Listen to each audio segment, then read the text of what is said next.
cheers, it's Shaaba. Welcome back to my channel. Thank you for clicking on another video. Today we're diving back into the assholes. I need to stop saying that. That just doesn't sound right, does it? And in an attempt to grow, expand our mindsets, listen to other people's points of views, and also have a little bit of fun, because you know, drama. Let's just see if we can help some people out. Should we dive right in? Who are you, potential asshole numero uno? Am I the asshole for not making him dinner for 2 nights after he gave all our leftovers to his sister? This sounds like a very unusual case compared to the ones that we normally do. To be blunt and to the point, we have a family of 5. We live paycheck to paycheck. I have to coupon and pinch pennies most weeks. I do have a garden and livestock, but it only goes so far. Limited yard space and town code. It's a very creative way. I wouldn't have even thought of livestock and gardening for fruits and veg. Shows my privilege. My sister-in-law is an individual who gets nearly $1,000 a month for food stamps, despite only having 1 child and 3 working adults in the home, and she doesn't have any big bills, inheritance, okay. She has a significant amount of money more than us due to this, and invited us for dinner 3 nights ago and asked my husband to bring a dish. He says he wants to do a casserole that costs easily $60 to make. $60 is a lot of money. Is it like a really, really big casserole? That is an expensive casserole. I told him we would have to bring the leftovers home because that's a lot of money. Fair. Sounds fair. Needless to say, no one at the dinner touched the dish he prepared. Okay. I leave because the kids were tired. He comes home without the leftovers hours later. I asked where they are and he said his sister asked if she could keep them because she didn't feel like cooking and claims he felt cornered and couldn't say no. His sister is 100% aware of how hard up we are too, so the amount of selfishness and disrespect baffles me to the highest degree. The leftovers would have fed this household of 5 for 2 days and I was livid for obvious reasons. This means the $60 he spent was basically thrown down the drain and we couldn't afford it. The past 2 nights I've only been making the kids dinner, not even myself, so to save on food costs because I need to make up for it, $60 with my couponing at a grocery store would have brought enough groceries to last us about a week and a half. And I've been eating things from the garden, cucumbers and tomatoes. He says I'm being an arsehole and punishing him for wanting to help his sister, who in my opinion was simply lazy and didn't feel like cooking for her 1 child with her free food that she gets from food stamps, but no matter how I put it, he still thinks I'm the arsehole here. I don't see you as being the arsehole, babe. Out of all of that, honestly, I'm really struggling to see where you went wrong. Did the sister-in-law know that you wanted to take the leftovers back? It sounds like your husband's just been a little bit silly, perhaps prioritising the needs of a different family member over your own. The only thing I would say is it typical to bring a dish back? Like perhaps that's what the sister-in-law was thinking? Like you leave food because they're hosting the party, that they kind of get the leftovers as a reward? That sounds really weird. That's not how I think about it. I'm just trying to think maybe that's what the sister-in-law was thinking, you know, I've hosted this big party, so sure, I don't want to cook again, give me the food. But then you'd think that brother and sister, you know, would be able to have that chat and be like, no, you should take that home, especially if like nobody ate the casserole. Why is the casserole so expensive? That's still my biggest question. Not the arsehole, not the arsehole. Not, many people are saying not the arsehole, okay. But on the one hand, you did eat her food at her home, so maybe she thought she could keep what your husband made. In my culture, if you bring a dish, you leave it for the host and take it back only if they offer it back to you. I feel like your husbands should have told the sister that you're low on money and the leftovers would have been a big help to you. OP did respond to this and say she knew we were low on money. When she asked us to prepare a dish, I told her it would have to be something cheap and asked if I could just bring side snacks, chip and dip, because we simply can't afford it. My husband decided to bring the dish despite this, so it was all behind my back. Definitely sounds like your husband has been a bit of a silly Billy Bean. Especially if you had that specific conversation, you would definitely think that the sister-in-law wouldn't ask to keep the food. That also sounds like sister-in-law is being a bit of an arsehole. But you, sweet, are not an arsehole. I'm so sorry that you have to do that though, you know, live off your garden food and not have dinners, and I'm infuriated that we live in a system that allows that to still happen. Ugh. Am I the arsehole for locking my boyfriend out of the bathroom whilst I showered? These ones are a bit odd today, aren't they? They're like really left field. It's normally like, for not inviting this person to my wedding. They're like really big deals, but this is like, I wanted the door shut whilst I peed. I, 19-year-old male, need some advice. Yesterday evening I went to take a shower and I locked the door. Little context, my boyfriend, 20-year-old male, has a friend over who's also 19-year-old male, and since his friend was over I was uncomfortable having the door unlocked when showering, but my boyfriend got mad. Whilst in the middle of showering, my boyfriend knocked on the door saying, unlock the door and let me in. I said no. He did it again, and I kept saying no. After 3 times going back and forth, he gave up. When I got out and got dressed, my boyfriend and I talked and said how I was preventing him from being hygienic by locking the door, and was completely disrespecting him in his own home even though I was uncomfortable. Red flag, babe. Red flag. Run away from him. I was penalised a week from being paid. He's trying to help me take care of myself, so he made a list of stuff for me to do every day, and if I did them all without disrespecting him, I get paid. I apologised to him and we compromised for the future of when guests are over. I'm still salty, but I have to ask, am I the arsehole? No. Babe, run. Seriously, that is not a good relationship. That is terrible relationship dynamics. I would honestly say that's probably borderline abuse, definitely psychological abuse. I don't understand this list of things. What is this list of things? There's a couple updates. Let's read them. Update. Forgot to mention, the reason why he's doing all of this is that he told me he was preparing me for when I get a job, because I'm going to be job searching soon. So he's trying to teach me consistency, respect, and time management. The list of stuff he gives is simple: take meds, shower, brush teeth, and do dishes. That's odd. That's a really odd dynamic to have with a partner, right? Am I the only one that finds that a little bit odd? He does have bladder issues. However, the only reason why he wanted to go to the bathroom was because I was in there. He isn't a big fan of me showering by myself unless he lets me. I know that upsets me too. Another red flag! Go! Is this a bad time to mention he has autism? Also, I promise to never leave him again after we broke up a few times in the past. Sounds like you both have a lot of growing up to do. Communication and boundaries need to be set. That kind of promise is never okay to make or to demand. It's just unfair on both parties.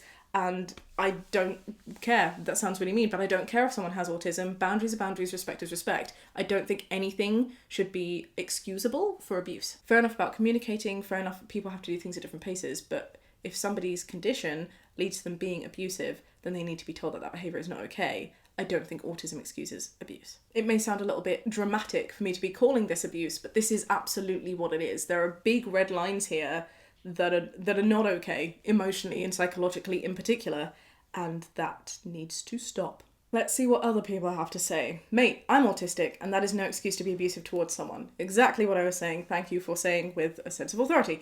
If my partner was ever uncomfortable in a situation like that and were telling me so, autistic or not, that absolutely has to be respected. Don't let him use his autism to enable his abuse. Not the arsehole. I agree. Someone else said, not the arsehole. I'm sorry you get paid to do things he tells you to do, and if you don't respect him, wholly abusive behaviour. You need to get out of the relationship. Someone else says, if you come across this attitude in a job, OP, you should also run from that. Your boyfriend's attitude isn't preparing you for work, it's preparing you for exploitation. That's such a good point, and I didn't even think of that. But absolutely, you are not the arsehole, I don't think, in that one. And I really hope you found happiness away from this person who clearly does not respect your boundaries, or that this person is able to adapt themselves so that you absolutely can have boundaries that are respected. Ooh, spicy. Okay, am I the arsehole for ending my family's bloodline for my own happiness? How very Game of Thrones this is! I, a 26-year-old female, am a lesbian, congratulations, and I'm in a happy relationship with my partner. We hit it off and married each other in 19 before Rona. My parents and rest of family were super supportive, mainly because my brother, 23, also came out as gay in 2017. Yay! We love this! A supportive LGBT plus family. I just remember that we're on Am I the Arsehole, and so it probably doesn't end well, but yay so far! Hopefully it's not the parents that are the assholes. We have 5 other children in the family. Like siblings, 5 other siblings, it's a big family. Most are bi or another sexuality, and my parents started to panic. They left clues, oh no, with questions like, oh, when are you having children? Usually followed with a nervous laugh. Wonderful. They called me today to ask me to divorce my wife and have kids. Hey, yes, child. Could you kindly pick me up some oranges from the shops? Oh yeah. Could you also divorce your wife so that we can have kids? How does that even work? What makes someone think that 1, they have a right to ask that of anybody, 2, that they have the right to ask that of anybody, but also 3, that it's an appropriate thing to do in a phone call? What? And also you can have kids without having to divorce. There's adoption. Oh, bloodline. That's sucky. There's adoption, there's IVF. I guess if you were really interested in keeping the bloodline going, I totally respect that some people feel a need to prioritise that a lot more than others. Absolutely, that's something that can be done, where you can still be biologically related to your child even if your partner isn't. I told them me and my siblings could adopt, but my parents were adamant about the same bloodline and BS like that. When I told them they could live without grandchildren after 40 minutes of back and forth non-stop arguing, I said no and left it like that. I told my brother and wife, keep in mind, and you've got other kids, right? You're saying there are other kids who are bi, etc., not a lesbian, who can therefore continue the bloodline? Blah, blah. Ooh. Oh, I rescind my congratulations to the parents. That is not a good way to treat your children. But now my parents and relatives are calling me an arsehole, so I have to ask, am I the arsehole? Babe, you're not the arsehole. You are not the arsehole. I mean, if you want kids, have kids. If you don't want kids, don't have kids. If you want kids and there are multiple options for you to have kids, consider all the options to have kids. Bloodline isn't everything. Seriously, what? What? And I don't understand how a parent can be so accepting and liberal of like LGBT plus identities to have like a gay son and a gay daughter, but then be like, oh no, divorce this person so that we can continue the bloodline. This is so confusing. Your parents are absolutely assholes here. I hope they have apologised to you. I need updates. I'm actually not going to look at other people's responses for this one because it's not okay. You're not the asshole. Your parents are the asshole.